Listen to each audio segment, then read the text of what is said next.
is amazing. Hold on, I'll tip the artist and they'll extend it. This is at least one way that the metaverse seems viable in 2021. It's a world where we've become so divorced from reality, we can no longer ascertain the value of the digital from the material.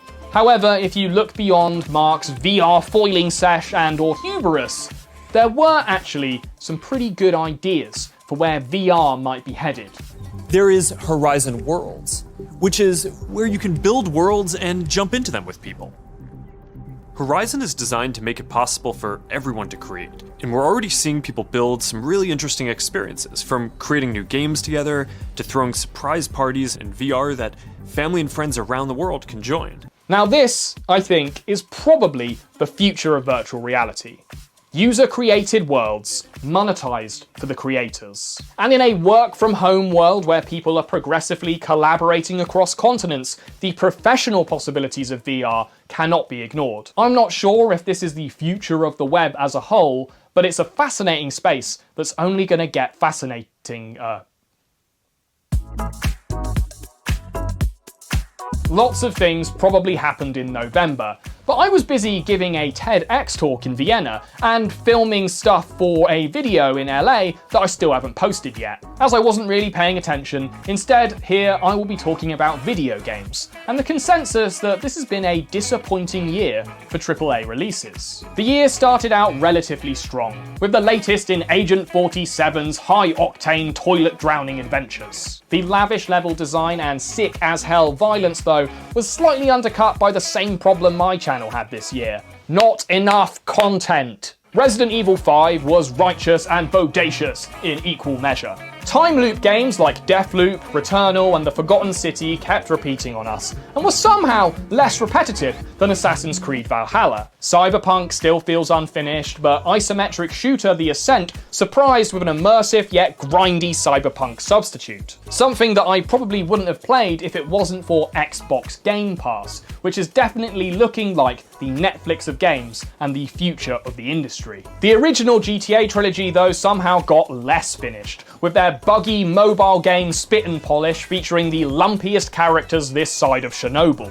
Rockstar apparently doesn't care enough for its past, which is a shame with remakes like the Mass Effect trilogy and the 15-year late sequel to Psychonauts prove that there is value in revisiting it. Then again, with limp, uninspired legacy shooters dominating the release schedule, it feels like the whole industry is trying to get into a time loop all the way back to 2008. Admittedly, Halo Infinite was one welcomed retread, with the campaign playing like a modern update of Halo Combat Evolved. Its perfectly balanced multiplayer maps, satisfying weapons loadouts, and grappling shenanigans hooked me so hard that I now can't sleep without hearing its menu music softly playing somewhere deep in my cerebellum.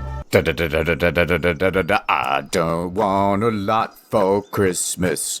On December 1st, Jack Dorsey announced that he was stepping down as CEO of Twitter so that he could spend more time with his Twitter. The honkies over at Twitch decided to ban some of their biggest creators for using the world's most vanilla slur. The Omicron variant spread holiday despair as people struggled to pronounce the reason they couldn't spend Christmas with grandma. And Chile got itself a new president. 35-year-old Gabriel Boric. Fuck. Ugh, cat! Yeah. Shut up.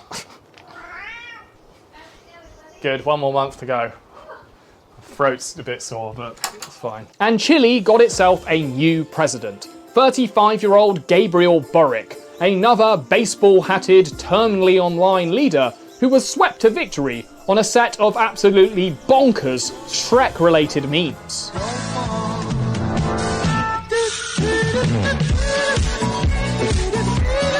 Against all my hopes and predictions, NFT mania reached a mainstream zenith by the end of the year, as the global market for non-fungibles reached $22 billion. The likes of Quentin Tarantino, Melania Trump, and Snoop Dogg were all hawking their own crypto trading cards. And Stan Lee's digital corpse even got the Weekend at Bernie's treatment. NFTs are all about ownership, That's their whole point. There's a reason that most of the successful projects are either computer generated or remixes of already recognizable IP. If anyone still thinks they're empowering digital artists, they're either kidding themselves or they're in on the grift. Along with VR and the blockchain, NFTs are being touted as a stepping stone to Web 3.0.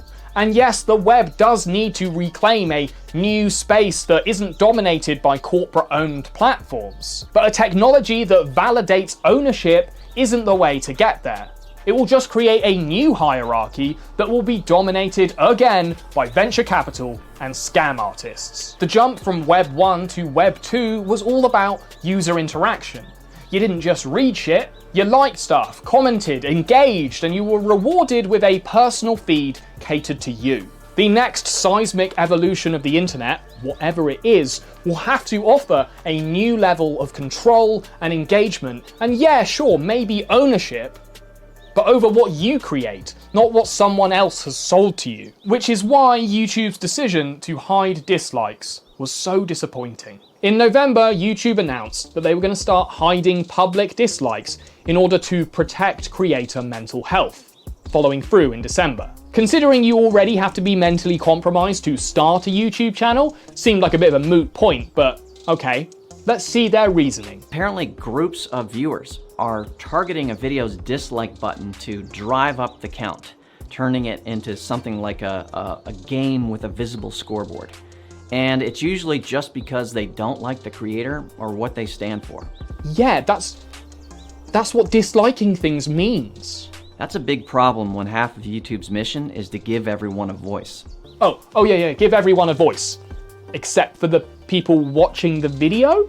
You can still dislike videos, and that action will be used to tune your own recommendations, but you won't be able to see the dislike count.